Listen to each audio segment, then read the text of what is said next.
we're gonna go through a quick part of my beginner class because some of y'all are using stuff that I don't think you should be using, and I'll tell you why real quick.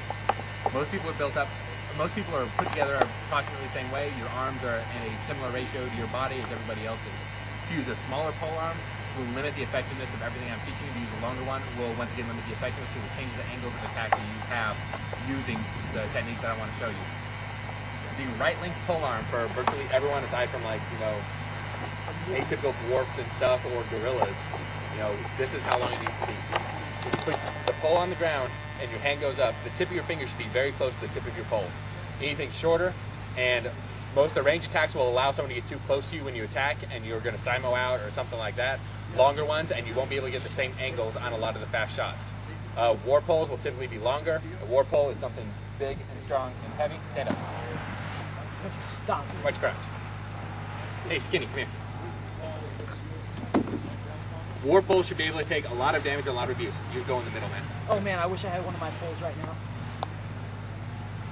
Grab it. Do a chin up. Grab and then drop. Hang on it. Okay, a war pole should be able to take that kind of abuse. Who's confident in their bamboo? Oh, bamboo? Fuck. My poles, I put on people's. People say, "What's that?" And I explain what it is, and they're like, "Are you sure it works?" I put it on their shoulder and I jump up and down on it. So, in that particular situation, you need something that will take an amazing amount of abuse because that's what you're going to leave on the people at the other end of it. Light poles are awesome for ditch fighting and weekend wars. The reason for that is because someone wearing even a moderate sized amount of armor, such as 4 points, no matter how fast or how good you are, you're not likely to take off 4 points of armor and score a kill in the time it takes them to trudge through and get you. Using a good war pole, they won't have the ability to trudge through and get you. And your buddies, it's their job to take them out. In a good ditch, I might get 10, 15, 20 kills, and that's an awesome ditch. In a good war, I might get 5. But the effectiveness of a good war pole fighter with a team will do so much damage on a war type situation, kind of like banner wars. Our team might kill 35 people with reses and everything, and I might kill 1 on a good day. But because of the amount of damage that you can do and how much you can manipulate the flow of the battle, you can do a whole lot of damage. You have to know your role. In a ditch, you have to know your role. I'm going to show you some kind of brutal harpoon stuff, and I'm going to show you a little bit of just quick speed pole. The other thing that you're going to learn is the difference between using a war pole against an opponent and a war pole against opponents. All right. Let me clarify what he said real quick. When he says 10 people in a ditch, he means each round of a ditch. Get a shield. Okay. Throw it to the pin. All right. An important thing to understand with your speed poles, you've already learned your sword side rounds and your outside rounds. The other thing you have a lot of advantage on is your blind shots. With a decent polearm fighter, you should be able to work your blinds really well. What that does is allows you to tuck in behind shots that other people don't see. When you have somebody facing you, a single opponent, you're going to have to fight them face on. That's like what you learned in beginner class, to switch around, to get up on shoulders, and to get back down underneath their swords. What you need to understand is that your position in a ditch battle has changed. Your job is no longer to kill the single person in front of you because he has somebody there and he has somebody there, and both of them are either out for you or out for the guys next to you. It becomes your job to attack and be attacked by them as well. You have to watch out for your buddies. The benefit to that is, come stand next to him, Court, is that you can use them to begin to open up your opponents for you. When you begin to use them against each other, see what the first thing he did? He's guarding himself. He doesn't want to get hit. You assume Court is going to do the same thing. Well, when Court starts bringing up his hands to try to block as well, you can start using them against each other and trying to work them in. What this does, it allows you once again to begin manipulating the tide of the battle. You know that his sword, for some reason, wants to float out way far away from the fight. He's going to be stabbed in the arm. You can allow him to do that if you want, but still you're only fighting the person next to you. When you begin to use them to fight each other, and he floats that sword out, and you can hook those swords and use them against the opponents, then that opens up more than one person. A lot of what you do by manipulating is not scoring your kills again. When you have your buddy, your sword buddy or whatever with you, you might be able to get high enough to get a good kill in there. The problem is that by you extending like that, you're now opening yourself up to people around them. Whereas if you have a good coordination with the people around you, and you start opening your opponents by pushing things where you want them to go, it allows your opponents to work with you. You need that kind of peer thing where people understand what you intend to do. War pole, this is even more important. And yeet. Because when you're fighting with a heavy pole, once again, like a down stick is a great example. Knocking a down stick out of the way will keep it from being dangerous for a moment. Knocking a down stick into somebody else's nuts is likely to do more. You can take it out of the way, and that's good. If you get a good cross step, you can take it out of his hands. Ooh, that might have kind of hurt a little bit. No. Okay, good. When you can bounce people out of the way, pick up a shield or pick up a sword or something. Anything, look aggressive. I've already seen it. Okay, at this point you have two people who are threatening to you. In order to best fight them, it's difficult to fight two people at once, you want to fight one. So use some kind of aggressive technique that will allow them to start working against each other. One of my favorites for that is, especially in this situation where you have two people fighting shield next to each other, for some reason they both are very confident in their coverage. So if you try to stab in between them, both of them really tend to have a tendency to block. So even if you feint between them, both of them will close on each other. In this particular case, with him holding it in the wrong hand, no, you're good. He's gonna, when he tries to cover, he's gonna block his attack. So he's now begun to actually hinder his opponent. So when you feint to the inside and they start to cover up on each other, that allows you to begin manipulating the flow of the battle again. Because as he begins to cover, you can start moving him back out of the way. You can start to manipulate what they intend to do. Because this is two shield guys who are like, I'm about to eat a pole guy. And that's probably their mentality, because who doesn't think they can kill some poor pole guy who's standing all by himself? Their confidence will be your best weapon in everything.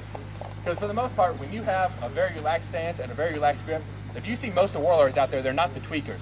They aren't that person that's at lay on, they're ready to go. They're the guy standing out there like, yep, here we go again.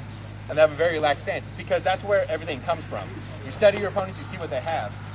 All right, at this point, what's the biggest problem with them fighting together? In order for him to attack, he has to either move away from his friend to swing, move out from his friend to swing, or reach over his friend. The benefit to that is you realize that he has to work around him. The more you can keep him in the way, the more you're only fighting one person.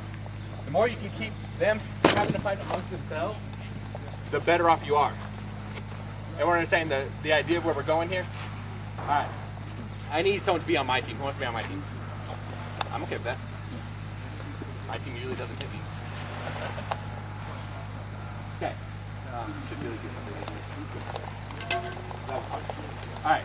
At this point, you have a single pole, a single sword against two sword borders. A large amount of defense against a small amount of offense. All right? You would think that they should reasonably have a good shot here. Whereas if he and I are somewhat communicating together, they will really not have much repair at all. Ben might be able to kill them single sword on their shield. If his shield is no longer in front of his body and he's constantly getting knocked around by something heavy, Ben's going to have a much easier time. If my first shot goes there and my next shot puts here, then Ben is very easily going to begin to cut through their line. So far, if we do that at full speed, I didn't kill anybody. I did not actually make a kill, and I get no credit for it. It did, however, allow someone who may have been a swordborder who's now wounded, it gave him a very strong opportunity to begin being very aggressive again. Whereas, if we were simply trying to take them one-on-one, if I chose to fight my person, he chose to fight his person, then at that point, we're having to try to work things out. If we do the exact same fight, but we're watching out for our compadres, there's a very strong chance that I won't get a kill at all. Yeah, both of them have died, and neither one of us at any point were really in a significant amount of danger. It really doesn't matter how many people there are. The exact same thing applies if you have a couple more. It doesn't matter. Whatever makes you comfortable. Get wherever you, if this was a ditch, get where you would get. Over there. Okay. At this point, the problem that you would see is this. So far, there's a dangerous pulley guy against some guy with no defenses. Pretty bad for him. What I see in this situation is he has to close an extremely long distance to get to me. He's kind of got that I'm coming for you kind of stance, but he's sort of hugging up on his pole. So he's probably not too likely to outcharge me. That guy has a short pole, and he's standing so far behind his shield that if God loved him right now, he wouldn't be able to touch me. So I know that guy is zero threat to me right now. I know that you are a fairly large threat to him because he's a little guy and you're a little guy and I'm big. So when my leadoff is something that takes you into him, that's two people out of the battle right away. They're going to see me overextend, and it's going to be their time to come. Well, I'm pretty much confident of that. So now that I've knocked you back and they're on their way, it's time for me to start opening people up. At this point, Ben's already made a kill. This guy's out of the action. Ben's low on defense. If I were him, I'd get the hell out of the way and put a little faith in my buddy. So if this guy's down and things are back up, you just blew your only shot and the world just turned real bad on you. Exactly. At which point, now these people are very likely coming back into the game. So at this point, I'm in a really good squeak position. Once again, not really a real good kill shape, but a good kill to start manipulating the force of the battle, or a good shot to begin manipulating the force of the battle. These guys, I would have taken his polearm and put it in his face. Yeah, that's what I was thinking. I missed, but because that's what you're saying in the original class is put that and look someone else. Use your opponents against the best you can. Everyone look at little dude with red right now. What do you think about him? He's wearing wicker bandage. Nobody knows what that is. Quick, what do you think? Fast fighter, agile. Okay, what do you think about him? Quick. Nothing. Like mind. All right, limited you. defense. Limited defense. You know what I think? Looking at his eyes and the way he stands, he doesn't look like someone who's confident that he's about to win a battle. He looks like someone who just got knocked around a little bit and he's not really sure what's going to happen next. That means that he's got that little bit of fear in his eyes. So when he sees something big and heavy coming back at him, he's not the type of person that is going to think, all right, I can throw this block and I'll counter-strike with this. He's the kind of person who's going to think, oh my God, here it comes. And that's going to be his thought. When you start manipulating people in that way, when you have this guy who has a fair amount of confidence, the first thing that happens is he gets hit in the face by his own shield. He's probably, in most situations, not going to be like, oh, well, that's okay, I planned for that to happen. Because nobody really plans for that to happen. You know, the first time that you feint up and somebody covers like that, and the next thing you do is you pop their shield into their face, you are taking them away from what they want to do. Because at this point, this guy's thought is generally, I'm about to run a pole. That's what he's thinking. That's what all of you who have ever fought sword and board think, isn't it? I'm about to run a pole. Now, in less than a second, if it turns to, catching a shield in your face or getting pounded in a way you didn't expect, your very next thought is not, let me set up again and run a pole. It's, something has gone wrong here. We have broken down, failure in the system. As you can cause that to happen, that is removing your ability. If we say line up right now, and it's me and him against you, what has happened is you have chosen to face two people. And that is the rules right now. 4 on 2. As we begin, and as I begin trying to manipulate the flow of the battle, I'm taking that away from you. I am choosing that the first thing that's going to happen is these two people are no longer going to be fighting us. The next thing that's going to happen is this person is going to catch a heavy shot from the side and begin to open up for my poor little lone defender over here. He's going to be defending because you're taking a free shot. Right, because as I'm sweeping here. So at this point, what's happening is you have decided you're going to face us with 4 people. I have decided you no longer will. Because I am forcing you to play the game that I want to play, I'm beginning to manipulate the flow of the battle. The difference in this comes with know your role.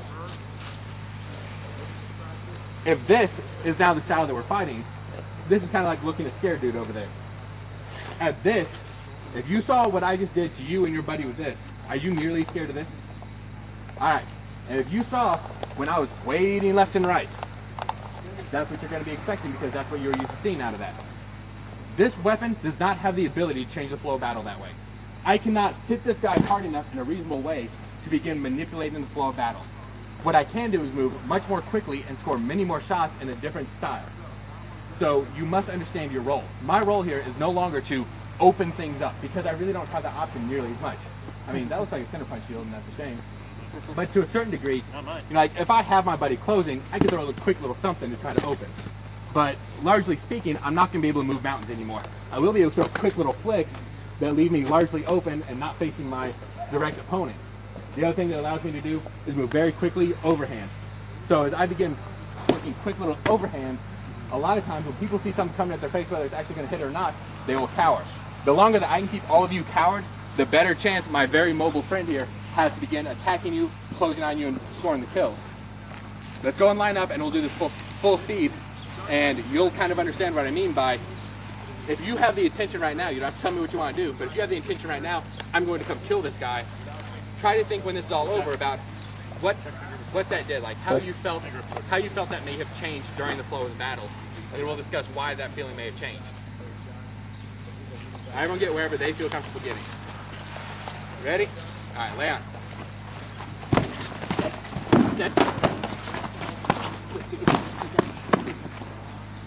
Really get that stab back at the first one. All right. Start at the very beginning. What went through your head? What was the plan? What was going to happen on your end? Okay, it looked like you were actually thinking over there. So we can come in, walk through the pole, and then come in, fight you on the back, run around. As things progressed, what happened for you? I went like that. You juked. I did this, left my butt open. You swatted it. There we go. All right. One thing to note about what he just said is he was purely self-sided. He was only concerned about what he was going to do. The entire time during this battle, I was trying to pay very close attention where I could hear and see him moving, because he was the only thing keeping them from closing in extremely quickly on me. When this started, what was your plan? What was your angle of attack? What did you want to do? What I wanted to do was just follow him. Okay, stop. This was an important breakdown right here. He was self-sided and he was going to run the pole. He was going to use the pole for heavy defense. Go ahead. Yeah, I was going to block any shots that might be coming this way and just try to stab you if I saw an opening. Okay, easy thing that happened here. Come on forward again. He was dead and he was left alone. Defending because his friend who was already dead. He failed in his attempt because they had no type of communication. What happened again over here? What was your thought? What was the plan? What was going to happen? I was trying to get him close to block here, to keep you entertained, and to keep him attacking me so that my pole could work one of you. Mentality-wise, I'm digging it. What were you thinking before we get to what happened? Okay, as he advanced it, I was thinking about mainly sniping him if I can get a good clean shot on you while you're tied up with these three. All right. And get you. How did things turn out for you? Well, I blocked the pole, and then I got into here, and he popped my shield, and I blocked the ass, and then you popped me as you were going after him. Okay, an important thing that y'all may remember from the first class is he out-advanced you, which gave me an awesome opportunity, because as he out-advanced you, I had someone who had one weapon tied up, his defense tied up, and the only other dangerous person on the field was unable to attack me at that point, because I was in position that he was blocking him. The only thing that Ben really had to achieve was to stop basically one, maybe two attacks before everything shifted in his direction. So at the end of a ditch, this is something you might see kind of commonly. You know, he got wounded at some point, or he simply chose to fight single sword, and you have somewhat unfair numbers at the end. Chances are, after you just finished killing 4 people, you just finished killing 6 people, you killed 3, and, well, you were following other people around while people were dying. So you could look at like a badass. Make sure you pose. And nod. Alright. You know, you are probably fairly full of yourselves.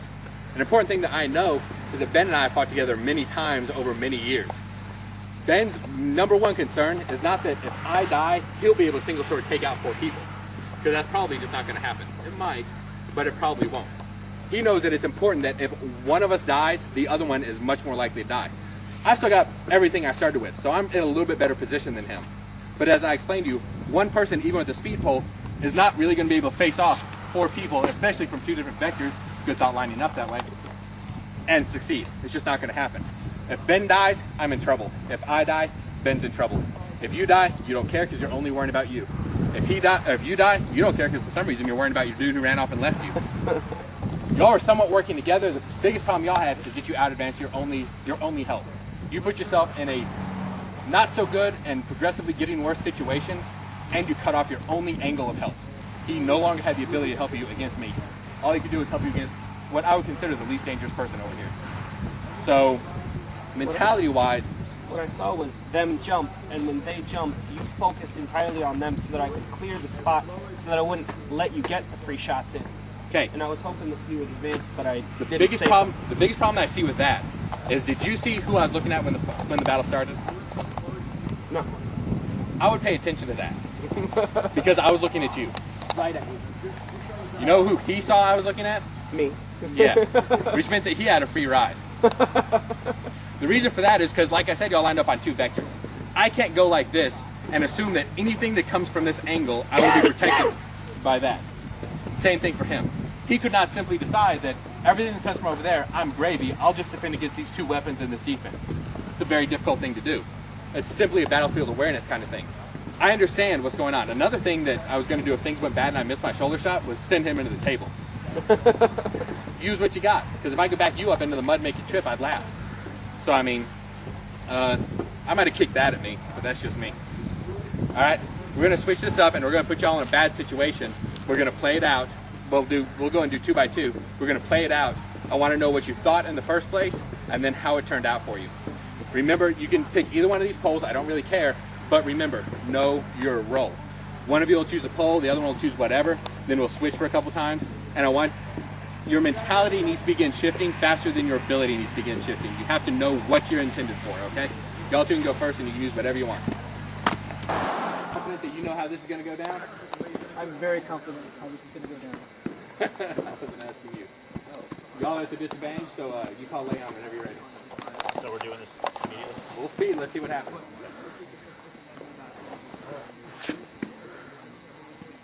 Does that mean you're all ready? Just trying to figure out how. Lay on. Dead. Alright, not bad defense.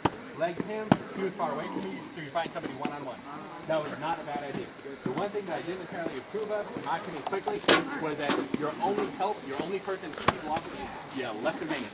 You attack the people over here, which is alright, but you need to be ready to help your only help. Was to basically sweep this into you, stab quick, come back around here, and then come around here hoping he could actually hold off these two. How many seconds do you think that's going to take for him to stop that? Unfortunately, the problem I see where you're going with this. Your problem was that both of y'all started out real close together. You start out how you were. He's already blocking you out from me. I took one really step don't have this an way, angle coming this you had way. nothing on me anymore. Gotcha. So you have to pay attention to your friend. One of the Toby-isms that I like the best was the best person he's ever fought with, as far as him fighting Pole, was my ex-wife. Because she stays way the fuck away. Has anyone ever met her? Mm-hmm. No. She wasn't that good. She's very timid, and she can throw shots, but she could stop people from killing her, and she knew not to get hit in the face. If you went after Ben, I bet he probably would have gotten put the heck up. And that's just the way it would have been. And I knew it was. You were both very So close if we were back together. a little bit farther away, Yeah. I could have tried to sweep. If he was further that would have back- only gotten 3 people. But the If he was problem further if back, he was I farther could away, split. I get to here. Okay. I get to here, and I've closed off him, and now it's him, and I'm closing off most of your attacks. If you pop my leg, then you're popping my leg, and they've got free reign on you. Once again, you have to understand how you need to work with him. This guy's only real job here, you need to understand this too if you ever fight Stormboard, is to not die. You need to keep this angle of attack from killing your killer. Because he's fighting with a speed pole, his job is to murder people. He needs to become a mass murderer at this point because there's a mass and you almost commit murder. When I come in, if you decide, oh, that's your ass, and you come for me because you're really badass, then he just got in a real bad position. He can't help The you. problem with him being in a real bad position is assume I blow ass and you want to kill me. He just got jumped by 3 guys. That puts you in a real bad position all of a sudden. Because that's three guys coming in on a very weak angle for you. Your job is to not die. Your job is to murder off the people who are coming for you, and you must always, always, always, always, always protect him. If all you do when Ben comes in is hook his Madu into his head, if you're fighting this way, and you throw a quick, nothing like, ugh, and you hook his Madu into his head, then that is protecting him. That is throwing this guy off so that if he needs to get some defense up or throw a quick little shot, whatever, you have to always be aware of him. You always have to keep him alive. Now, at that point, however, let's go ahead and just kind of play this out slowly. If I'd actually hooked that, attempted to take him out, came back for a leg here. Do that again. No, In my come opinion- back to me. Come back to me. In my opinion, you would have Come been back to way me. overextended. All right. You are overextended. You're also, Turn- think about this. First thing you did was try to bind me on this, right? Okay. When you threw that shot, hit or miss, go ahead and throw it. No, What position have you just put yourself in? In front of the shield. One to bind him. Okay. If you miss, if he bull rushes, whatever, you have now given away the advantage that you were trying to take. You have just bound him in a horrible position, assuming you miss all of us or assuming you kill even me on the way through miraculously somehow. If we're all coming in and you manage to whoop that around and clip me in the chest on the way, to get back in the position you would have been in stabbing at him, trying to clear him out, I'm dead, all right? What do you think is going to happen now? Well, at this point, he's pretty much right there with the pole and can actually take me out, even if I'm able to. The one way out of this is to clear it away from your friend who was going to help you. Be that drag it across the entire line or pick it up and slam it across the other side of the line. So you're thinking For do some- this and then just What I would rip say it back is across from and open here, him up, or slam it over here. Whatever you do, A polearm going across your face makes you stop quick. you're stopping, Not hitting you're you. binding up on the only person there to save your life right now. Because with your last ditch effort to save Joe Cool over here, you have put yourself in the worst possible position you can be in. You are entirely vulnerable because you're basically standing sideways with nothing but an inch in front of you to protect your life. you are in a terrible position and you put him in a bad position. Assuming you kill Ben, and that went really well. You know, you clipped me on the way and you managed to kill Ben. Now you have a polearm fighter ready to take you in the gut, and you have bound up his attack. And your friend's back action. is exposed too. Okay. It's real quick. So at this position, if everything goes wrong and things just suck, he has the easiest shot in the world for your gut, and he has a very easy cross on a dude who just got checked, most likely by your polearm. Because even assuming you kill Ben, you know, let's say you catch him right in the gut, he's already charging forward. Bam. So what's going to continue happening as he charges forward is, even without intending to, he's going to contend to bind your only ally, and you're hooking him up. Yep.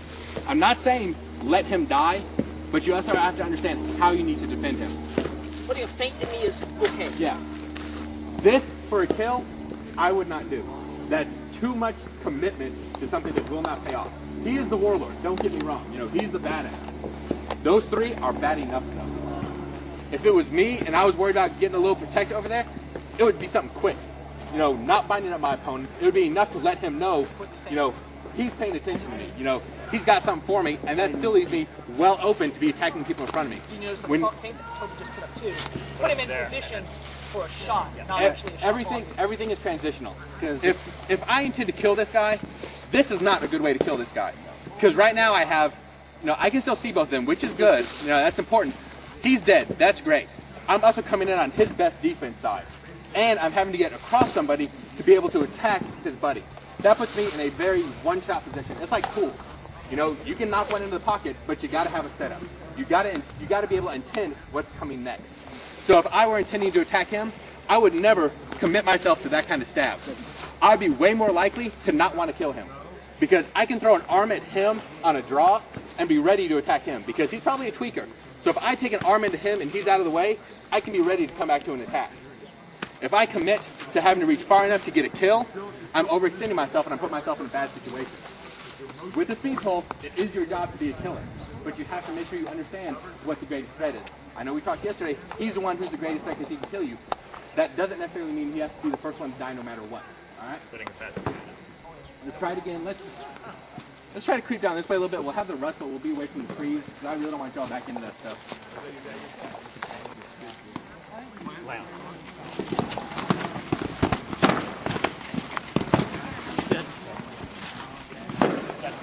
Much better. One thing that was good was as you maneuvered backwards away from him. What that did is it made him and him have to go around him first. And it gave room for your pole to work. So it helped you single out people as they were coming. Because if two people are advancing together, come here. If two people are advancing together, we're advancing together. If two people are advancing together around a corpse or a tree, we now have to break up, even if it's for a moment, to be able to get around. At that moment, you're going to begin fighting people one-on-one. Y'all switch up, and we'll see how it goes the other way.